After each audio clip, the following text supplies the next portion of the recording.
Republicans in Congress are planning on proposing and voting in favor of legislation that would ban pregnancies past 6 weeks.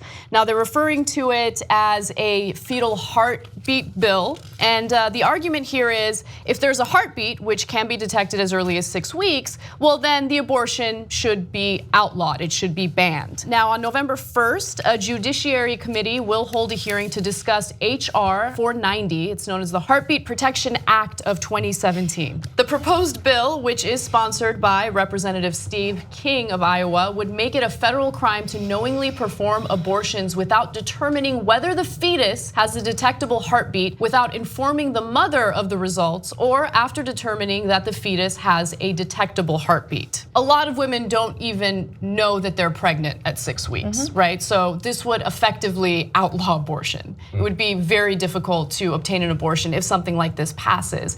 Now, of course, the constitutionality of this will be challenged if it makes its way all the way to the Supreme Court. One would hope that the Supreme Court would look at precedent and rule in the right way. But considering Neil Gorsuch, I don't know. I don't know what will happen. I'm a little concerned about that.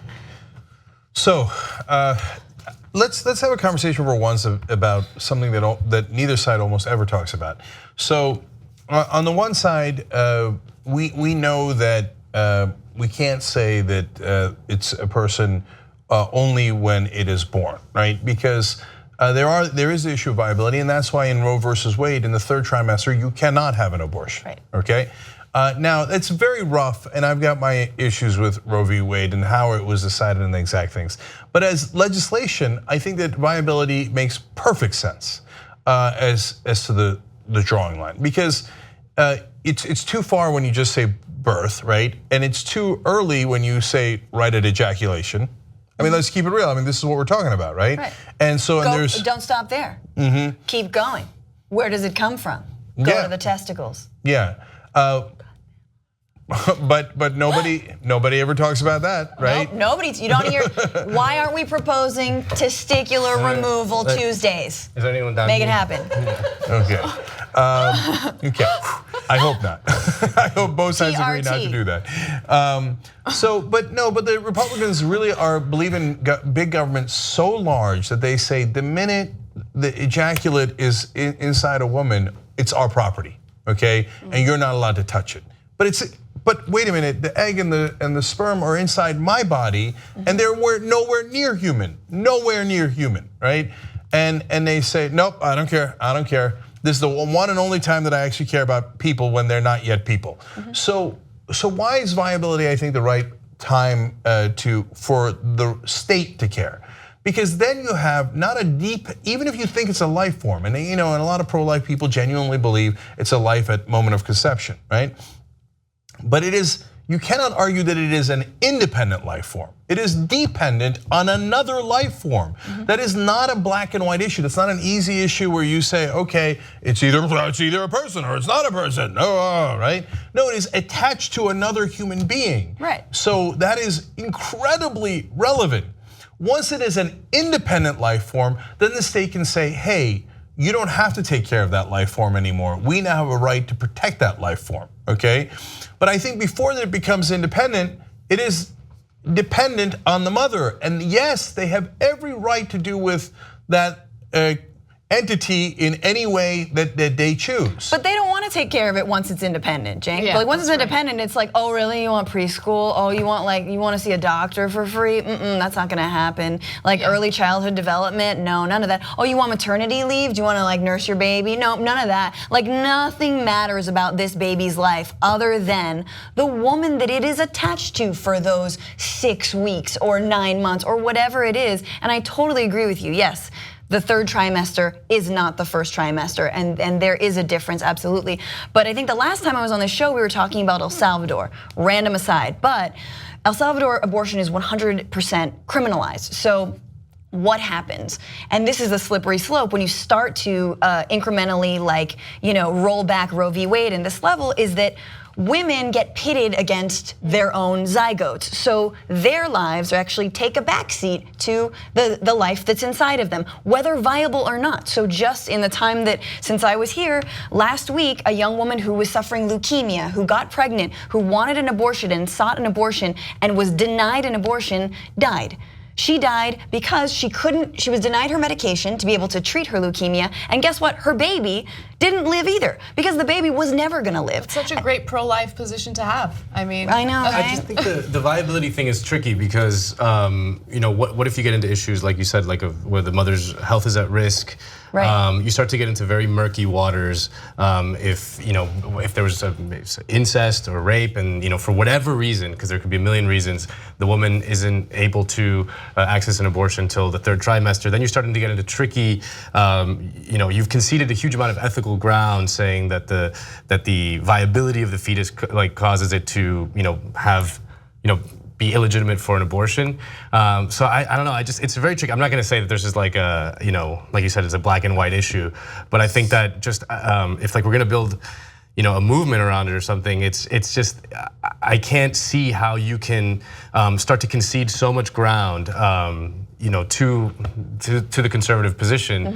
Because there is a ton of I have to jump mitigating. in real quick, because I think that unfortunately, even on this panel, we've allowed a right-wing talking point to become credible and legitimate, when in reality it is not credible or legitimate. The vast majority of abortions happen in the 1st and early 2nd trimester, right? The only time you find doctors that are willing to do late-term abortions is when the woman's life is in danger, or that fetus is not ever going to be viable. There are serious abnormalities and developmental issues there, and they fear for their lives, for performing those abortions. That's and exactly there are maybe 2 or 3 left in the country. Right, and so the way that those on the right paint abortion is so inaccurate. They make it seem as though it is like a living, breathing, like it's about to, like aliens. Yeah.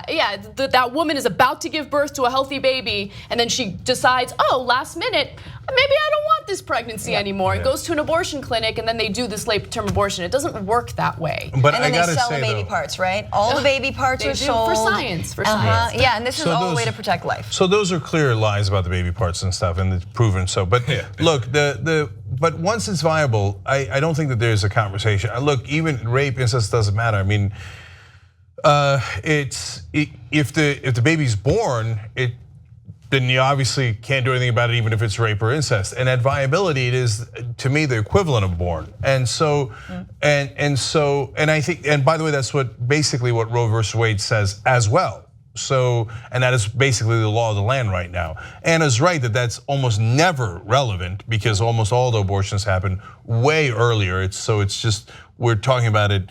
I only bring it up in the context of, I think that is the right balance to strike. But if you start saying zygotes are human beings, it's not factually true. And even if it were somehow true, and you could convince people that a zygote is a human being, it is at the very least a dependent life form, not an independent life form. I wish we could haggle over healthcare for living people.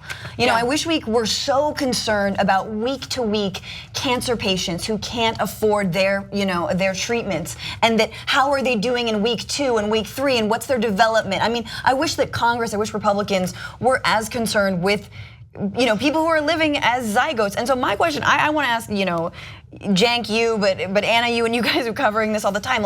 Why do Republicans always, I feel like when they lose everywhere else, women's rights? Just go to reproductive rights. They launch a multi-front war. The Republicans are very good, and it's different from Democrats in that when they're in power, they attack every front.